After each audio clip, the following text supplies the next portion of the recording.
Hello, xin chào tất cả các bạn. Hôm nay mình muốn chia sẻ đến với các bạn thêm một món ăn cơm nữa, cũng rất là ngon và đơn giản dễ thực hiện, đặc biệt là rất là phù hợp vào những ngày trời mưa cũng như là những ngày se se lạnh như thế này. Đó là món cá lóc kho tiêu. Và để làm được món cá lóc kho tiêu thật là ngon và đẹp mắt thì các bạn cần chuẩn bị cho mình. Ở đây thì mình có là 650g cá lóc. Sau khi mình đã sơ chế xong nha các bạn.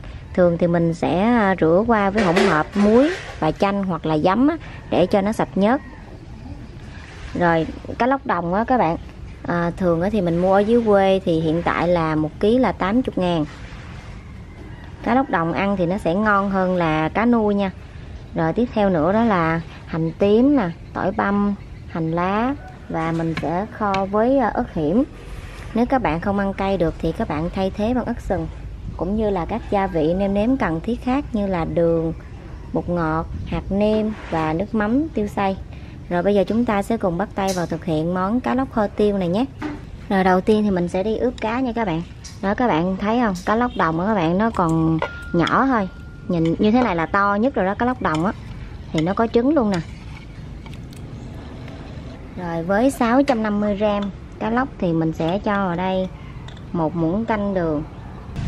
Tiếp tục cho vào đây 1 muỗng cà phê hạt nêm, 1/3 muỗng cà phê bột ngọt, rồi một chút tiêu xay.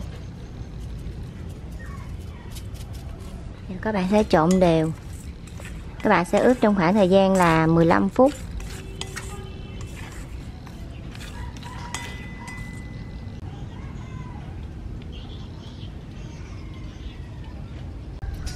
Rồi các bạn cho vào đây khoảng 2 muỗng canh dầu ăn. Bây giờ dầu đã nóng thì các bạn sẽ cho tỏi vào. Rồi hành tím luôn nha các bạn.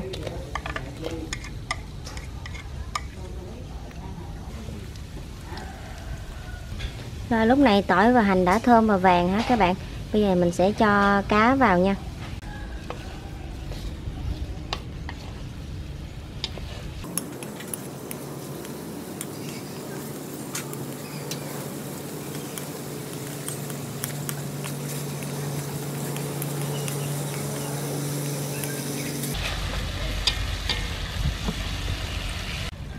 Rồi bây giờ các bạn sẽ chỉnh về mức lửa lớn vừa.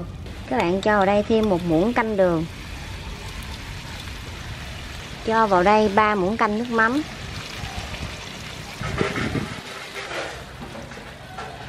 Rồi lúc này các bạn tăng lên mức lửa lớn giúp mình.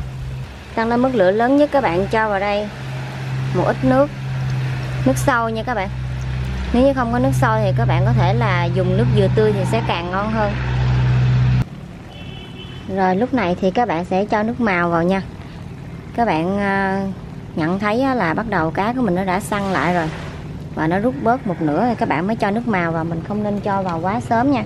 Mình sẽ cho vào đây nửa muỗng canh nước màu thôi nha các bạn. Bởi vì mình đã cho vào đây là 2 muỗng canh đường.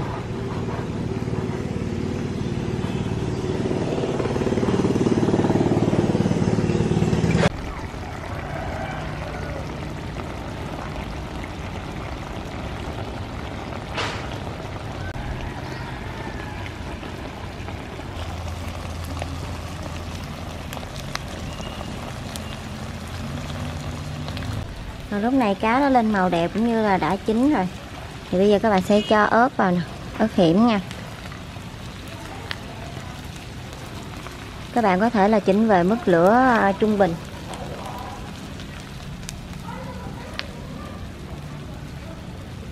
Wow, màu rất là đẹp luôn nha. Nhìn màu là thấy đói bụng rồi đó các bạn. Rồi bây giờ thì mình sẽ cho hành lá nha. Mình cho hành lá vào thì mình sẽ tắt bếp liền luôn.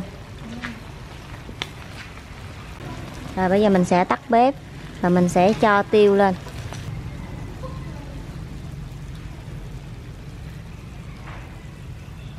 Món này mình sẽ cho hơi nhiều tiêu nha các bạn. Ở đây mình dùng tiêu sọ trắng á.